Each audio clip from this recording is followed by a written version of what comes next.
चढ़ा हुआ जल,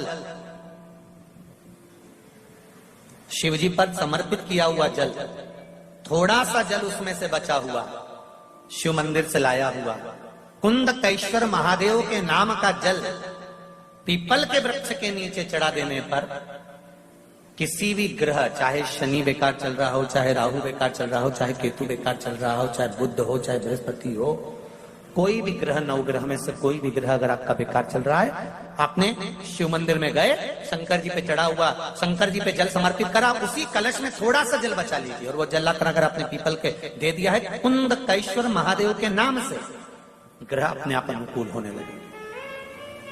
ये दो जगह पर काम करता है, ध्यान दीजिएगा जरा। कुंदकेश्वर का नाम दो जगह काम करता है, एक औषधि के लिए, एक क्रोध के लिए। घर में ऐसा लग रहा है कि परिवार टूट रहा है, माता और बच्चों की नहीं बन रही, सास बहू की नहीं बन रही, भाई भाई की नहीं बन रही, कुटुंब कबीले में नहीं बन रही, उसकी जगह पर भी कुंदकेश्वर का जल काम आता है। पर कुंदकेश्वर का जल वहां पर कैसे काम आता है? पीपल के पत्ते को जो वृक्ष से झड़ा हुआ हो, उस पीपल के पत्ते को पीपल के ही वृक्ष के नीचे रखकर कुंदकेश्वर महादेव के नाम से पीपल के पत्ते की जो नोक होती है, पीपल के पत्ते का जो अग्रभाग होता है, आगे का जो नोक होता है, उसको पीपल की वृक्ष की ओर होना चाहिए, डंडी का मुख तुम्हारी ओर होना चाहिए पीपल के पत्ते के। और कुंदकेश्वर महादेव के नाम से भगवान शंकर को जब हम समर्पित करते हैं, घर का नाम और गोत्र का स्मरण कर कर, तो उस परिवार में फिर विवाद समाप्त हो जाता है, आपस में प्रेम बढ़ना प्रारंभ हो जाता है। ये कुंदकेश्वर महादेव का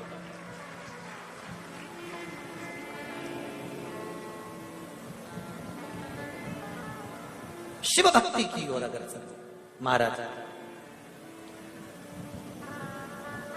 श्री शिवाय नमस्तुभ्यं, श्री शिवाय नमस्तुभ्यं। शिव कथा कर रही है, मां जगतजननी जगदम्बा माता पार्वती ने स्मरण किया, भगवान शंकर को निवेदन किया और निवेदन कर कर नवग्रह शिव महापुराण का जो स्मरण अपन कर रहे हैं उसका एक आनंद, पीपल के वृक्ष की जड़ में कुंदकेश्वर महादेव के नाम से जल समर्पित कर कर सुख प्राप्ति का भाव दर्श आगे वर्णन किया। महाराज पार्वती जी ने शिव जी से कहा, प्रभु हे भोलेनाथ, हे त्रिकालदर्शी, हे कैलाशी, हे अविनाशी,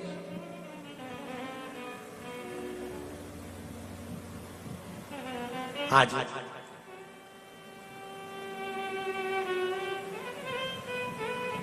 दनु के पुत्र रंभ और करम, ये दोनों बड़े प्रबल हैं, इनके घर में संतान नहीं है। दोनों ने तप साधना पानी में जाकर करी, जल में बैठकर तप साधना करी, मगर आया, करम्ब को खा गया। रंभ को लगा कि मेरे भाई को मगर खा गया, मुझे यहां बैठकर तप नहीं करना है, तो भूमि पर बैठा, चारों तरफ से अग्नि लगाई, बीच में बैठकर तप करने लगा। भगवान ब्रह्मदेव ने कहा, मांगो तुम्हें क्या चाहिए?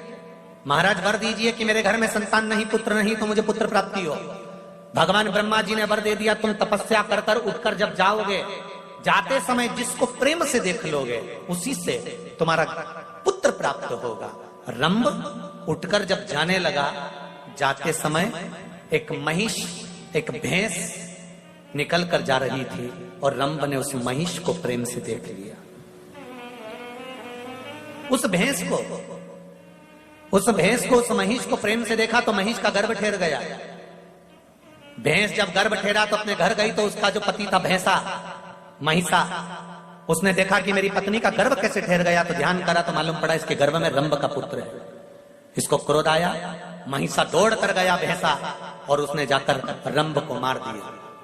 रंभ मरा, नगर के लोगों ने उसका अंतिम संस्कार करा। तो भैंस को लगा, महिष को लगा कि इसका पुत्र मेरे गर्भ में है, मैं इसकी पत्नी कहलाऊंगी, क्यों ना इसके साथ सती हो जाऊं। और महिष जलती हुई चिता में कूद गई। जैसे ही जलती हुई चिता में महिष कूदी, कूदते से ही उस भैंस का एक पुत्र उत्पन्न हो गया। धधकती हुई चिता की अग्नि में से बाहर निकला, उसका नाम महिषासुर हो गया। महिषासुर ने ब्रह्मा जी का वर प्राप्त करा कि मुझे वर दो। मैं किसी के हाथ से ना मरूं। ब्रह्मा जी ने कहा ऐसा नहीं हो सकता, मरना तो पड़ेगा, तो अगर वर दीजिए, अगर मरूं तो किसी स्त्री के हाथ से मरूं। तथास्तु कह दिया। महिषासुर ने चारों तरफ हाहाकार मचा दिया, कोई उसको मारने वाला नहीं था। तब देव अधिदेव महादेव के पास में जाकर निवेदन करा, आप कुछ करिए और इस महिषासुर को मार दीजिए। शिवजी ने कहा कि महिषासुर को तो स्त्री मारेगी, लक्ष्मी जी से जाकर कह दो लक्ष्मी जी मार दे। भगवान विष्णु ने कहा लक्ष्मी जी नहीं मार सकते। क्यों? क्योंकि लक्ष्मी जी में इतना बल नहीं कि वो महिषासुर को मार सके। क्यों? क्योंकि लक्ष्मी जी में जो बल था, माता लक्ष्मी ने अपने पति को श्राप देकर उस बल से मुक्त हो चुकी है। बल से मुक्त? हाँ, एक बार माता लक्ष्मी श्रृंगार कर रही थी और भगवान विष्णु का आगमन हो गया। और भगवान विष्णु का आगमन हुआ तो लक्ष्मी जी ने, भगवान विष्णु लक्ष्मी जी को देखकर मुस्कुरा दिए, हंस दिए। लक्ष्मी जी को क्रोध आ गया और क्रोध में आकर कहा, नारायण तुम मुझे देखकर हंसे हो? मैं तुम्हें श्राप देती हूं कि तुम्हारा सिर कट जाए और तुम्हें घोड़े का मुंह लग जाए, क्योंकि तुम घोड़े जैसे हंसे हो। भगवान विष्णु का हयग्रीव अवतार हुआ लक्ष्मी के इसी श्राप से, घोड़े का मुख लग गया। तो लक्ष्मी ने अपने पति जी से अपशब्द कह दिए थे, इसलिए इसमें बल नहीं है। तो सरस्वती से कहो वो महिषासुर को मार दे। सरस्वती में भी वो बल नहीं है कि वो महिषासुर को मार दे, क्योंकि एक बार ब्रह्मा जी यज्ञ कर रहे थे, उस यज्ञ में ब्राह्मण कह रहे थे जल्दी से सरस्वती को लेकर आओ, वीणा देवी को लेकर आओ। ब्रह्मा जी बार बार जाकर कहते वीणा चलो, सरस्वती चलो, सरस्वती चलो, देवी चलो, ब्रह्मणी चलो, पर सरस्वती देवी नहीं गई। ब्राह्मणों ने कहा यज्ञ का मुहूर्त निकल रहा है, ब्रह्मा जी कुछ तो करना पड़ेगा। ब्रह्मा जी ने कहा आपको जो करना है करो।